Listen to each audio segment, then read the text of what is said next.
Hello everybody and welcome to Romancefuls Tarot. I'm about to begin here with a reading. Now that being said, it might not resonate with everybody, so please do take whatever resonates with you and just leave the rest of it to the side. If it doesn't seem like it feels right with you, it doesn't correlate with you, just leave it. It's okay. It's a general reading.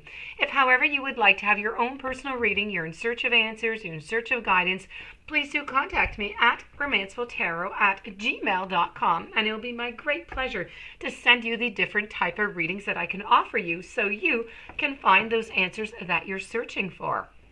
Also, if you do enjoy the channel and you have not yet subscribed, please do take a brief moment to click the subscribe button to show your support to myself and to the channel, and it would be greatly appreciated. So with no further ado, we're going to begin this reading. I'm going to explain to you what I have done.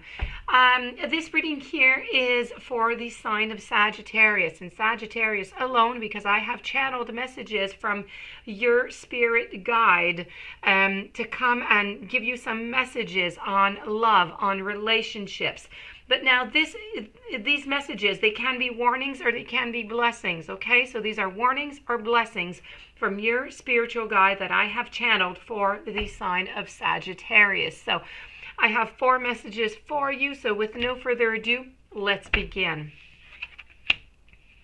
I have thinker, all that glitters, nurture, and I have challenging times. So we're going to begin over here with all that glitters, okay? So when we're talking about all that glitters, it's a need to see beyond the superficial, the desire to don a mask or dress or something up to disguise its true nature, trying to be something that you're not, perhaps, chasing after every sparkly new thing, being very mercurial. So it's only human to want to adorn oneself, in trinkets and paint a pretty picture of oneself, but it's natural to want to acquire, the trappings of status, or to deny them as a statement of rebellion also. It goes both ways. But if it sparkles, is it really better?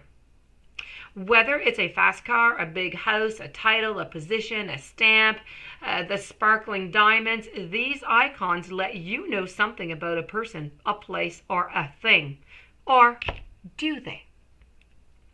The truth is that people seek to acquire these things because of what they will do for them and how they symbolically will elevate them and make them more attractive. Now, this message coming from your spirit guide is trying to tell you that it's time to see beyond the adornments and probe underneath the surface. Learn to recognize the mask people wear and the motives underlying them. Imagine that all the glitter is gone. Would you still desire the object or the person? In your relationships, sometimes we just try to be something that we're not to impress the other person. We embellish a story a bit. We add some dramatic events just to make us more appealing. And the real person becomes hidden behind all that sparkle, all that shine. Then there are times when we don't see the true value of someone else because he or she may not have the glitz and glamour that seems so desirable. Now is the time to look past the surface, beyond the mask, to the essence of a person, who that person is, not what he or she has or can give you. It is important. No, see beyond the glitter and look for the inner glow. Use the eyes of your heart. Let go of artifice and let what is authentic shine through in your relationship. You need to be 100% authentic. The thinker is all about strategy. It's being analytical and it's being logical at the same time. Now, the ability to reason and strategize is the focus right now into your life. Your spirit guide wants you to take things at face value and follow the logical path. Your calculations are going to prove to be correct, for in this moment, there is no deeper meaning than what is obvious. Things are exactly as they seem, and you have all the information that you need, but you need to keep it simple, and you will win the game of life that you're playing right now. In your relationship, life and love is just not logical. It's not logical. But when you choose a partner, it is good to have, some things in common other than desire. This is a time to weigh the pros, weigh the cons of your partnership. And if there is enough common ground, go for it. And if not, there are other fish into the sea. Don't force it to work. And should others tell you who they are, take them at their word. Now is not the time to indulge in any fantasy, no matter what. And in this case, the facts are the facts.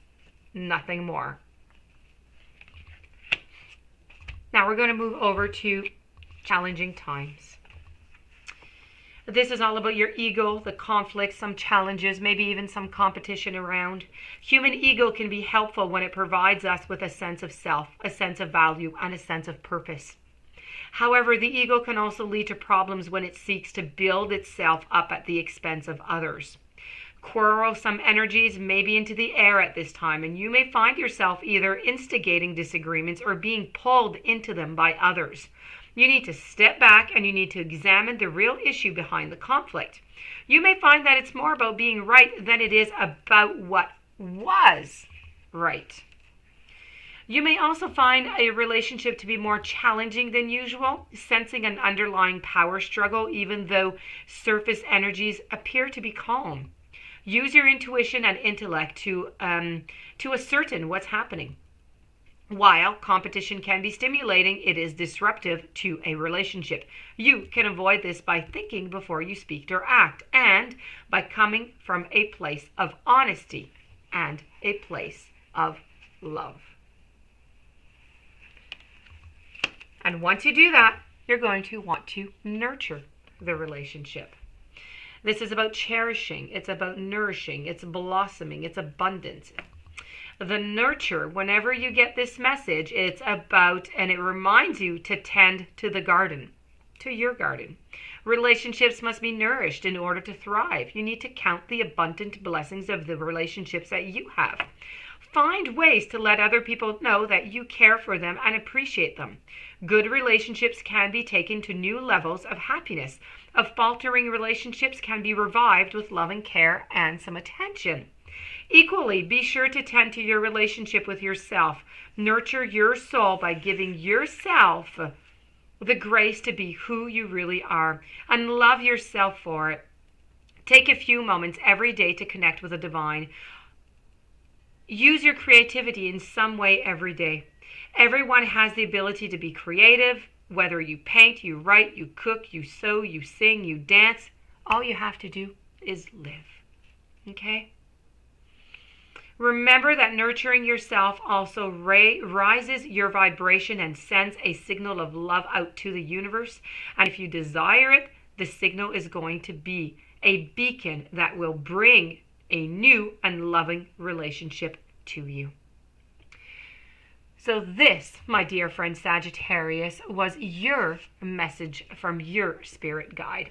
I hope that you enjoyed it. I hope you're going to be able to apply it within your relationship, within your relations around you also.